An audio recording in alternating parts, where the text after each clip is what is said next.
The House is back, and so are the Epstein files. The drama continues. There was a document dump by the House Oversight Committee that includes 3 key emails that mention, guess who? The president, El Trompito. Plus, hunting for humans. Wild claims about the mega rich engaging in sniper tourism. I'll tell you what authorities are doing about that. And Operation Dirtbag. 150 illegal immigrants accused of sex crimes, many of them against children. They've been rounded up. But where are these deviants prowling?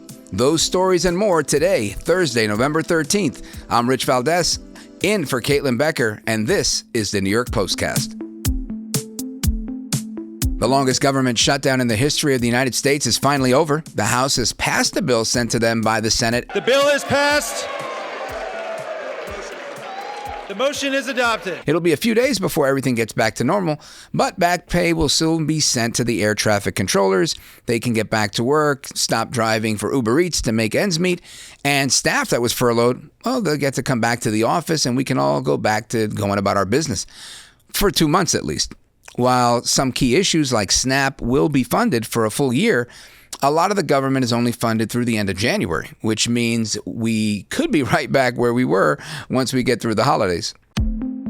Homeland Security Secretary Kristi Noem says her department led a massive sweep of sexual predators in Florida that nabbed 150 illegal immigrants. This operation was called Operation Criminal Return. I call it Operation Dirtbag, because these individuals were sex offenders, but not just sex offenders, they targeted children. These individuals should have never been in our country to begin with.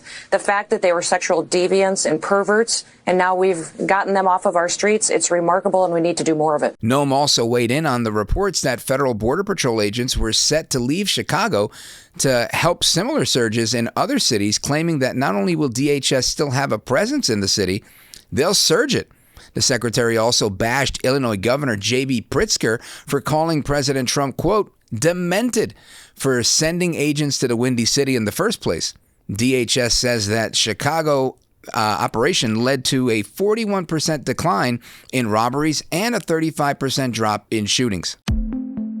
The Department of Justice and the FBI are now involved in investigating this week's bloody riots outside a Turning Point USA event at UC Berkeley.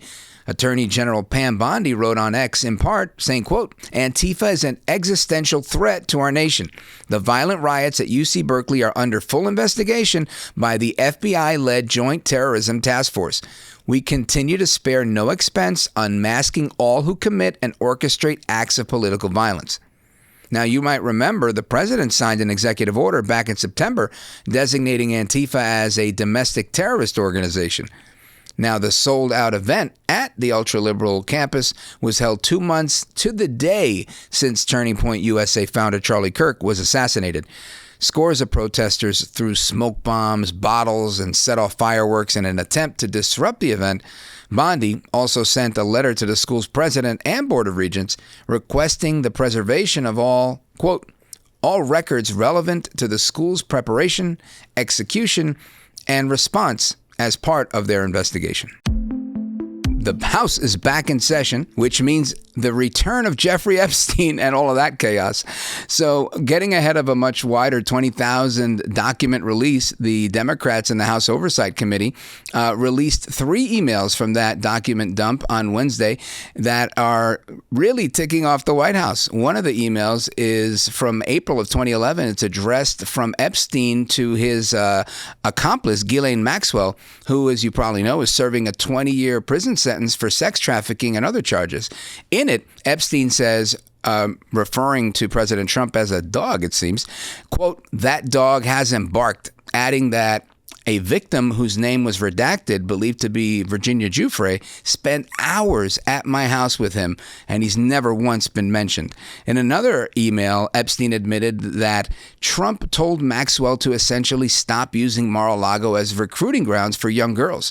White House Secretary Caroline Leavitt fired back at Democrats during her press conference earlier on Wednesday. These emails prove absolutely nothing other than the fact that President Trump did nothing wrong. email. And it is not a coincidence that the Democrats leaked these emails to the fake news this morning ahead of Republicans reopening the government. This is another distraction campaign by the Democrat and the liberal media. Our D.C. Bureau Chief Josh Christensen has been all over the latest developments in this story, and he joins me now. Josh, as hard as everybody's been trying to get rid of this Epstein story and forget about it and move on, it seems like it just won't go away. Tell me, why is it back now, and what does the release of these emails do for those calling for a full release of the Epstein files? There's a lot of questions that are going to come as a result of the release of more than 20,000 documents by the House Oversight Committee. Now, a few of those documents were released early on Wednesday morning by the House Oversight Committee Democrats, and those focused on some mentions of Trump by Epstein in correspondence that was discussing sort of his relationship with one of Epstein's main accusers, that was Virginia Giuffre, who committed suicide earlier this year. But a lot of the other documents are going to continue to bring questions because they show Epstein's close ties to many influential people in politics, in law. You have people in the publishing field, publicists, and particularly the journalist Michael Wolff, who has written quite a bit about Trump. So there's many things to unpack, and there's many things that could be focused on by either political party as a result of these disclosures. Now, there's been a lot of focus on emails, in particular the email that mentions President Trump. But another one of these emails that was released Wednesday also concerns another president, President Bill Clinton. And if we're being honest, that one may actually have been a little bit more damning. What was in that email? That was an interesting email. It was between Epstein and a former member of Obama's White House counsel's office, Catherine Rumler. The context of the email isn't entirely clear, and there's been sort of some different discussions around it. What we do know for sure is that Epstein broke off contact, he said, with Clinton early 2016 because he viewed Clinton as basically not reliable, somebody who was spewing falsehoods, claimed he caught him in a lie after claiming one thing one week and then a few weeks later turning around and saying the exact opposite. There are other emails of this type showing a little bit of a insight into his relationship with Bill Clinton. Of course, they were very close for many years. Bill Clinton flew about 24 times on Epstein's jet around the world. There's some infamous photos that surfaced years ago of Bill Clinton on one of those trips. But overall, what it paints is that the Clinton connections were something that were key amid the 2016 election because Epstein, in a lot of the emails, is fretting about the prospect of Trump winning. And he's talking to a lot of people about Hillary's chances. He's talking to people about how his relationship with Trump could potentially become an issue during the campaign. And he's also talking about this forthcoming book that was being written by James Patterson about him that was going to focus perhaps on some of those connections. Yeah. Seems like there's always a book involved, right? The promotion of a book with these things.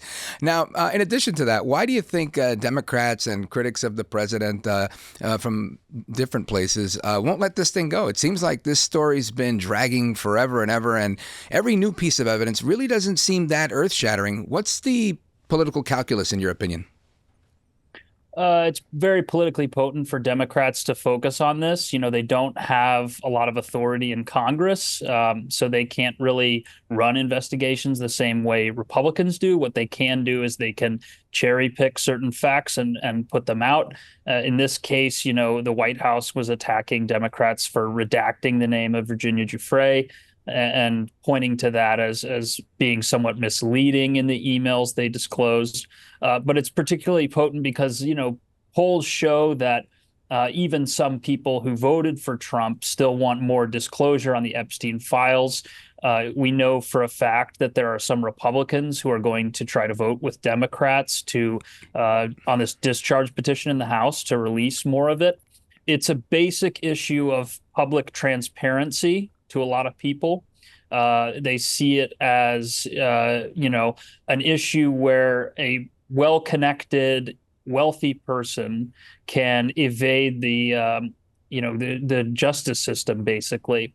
And so they want to see a government that will be forthright about investigations that have taken place and about the findings of those. And ultimately, the victims were on Capitol Hill a number of weeks ago talking about this.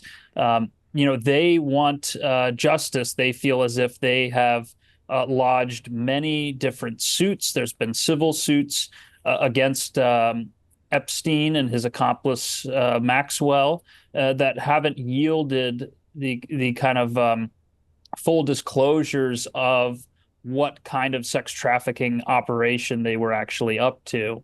And that's been the driving force behind a lot of what lawmakers on the Hill have been talking about that are concerned with this, and people, grassroots efforts in America trying to urge this transparency from the Trump administration.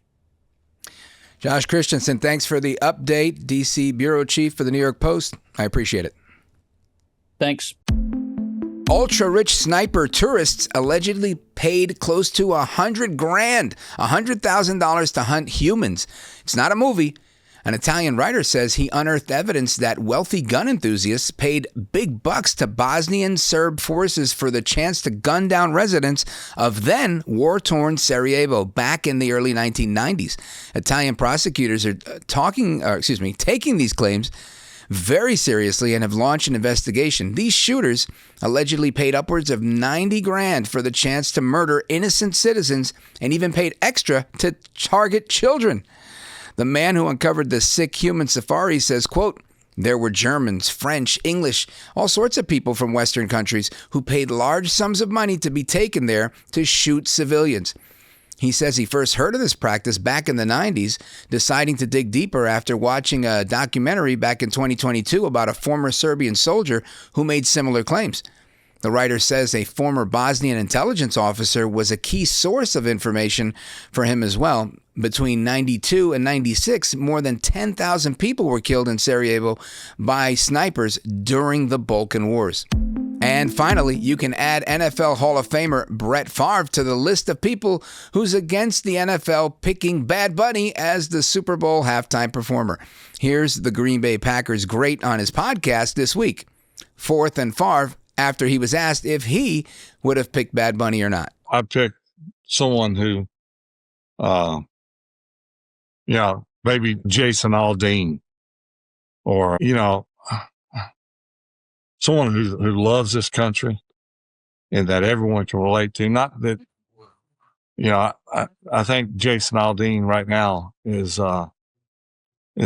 big a patriot and has a great voice. Favre went on to float the 73-year-old George Strait as well, noting, as he put it, quote, "I don't know how many number ones he's had, but good Lord, it's enormous." It's 60, by the way. The NFL has taken heat for their selection of Bad Bunny after the rapper vocally opposed President Trump's ICE policies, especially the raids and other immigration policies. Favre supported the president during his 2024 campaign, even speaking at one of the then candidate Trump's rallies in Green Bay. And that's it for me. I'm happy to be filling in for Caitlin here on the New York Postcast. Don't forget, like, follow, and subscribe the New York Postcast wherever you get your podcasts, and watch us on YouTube.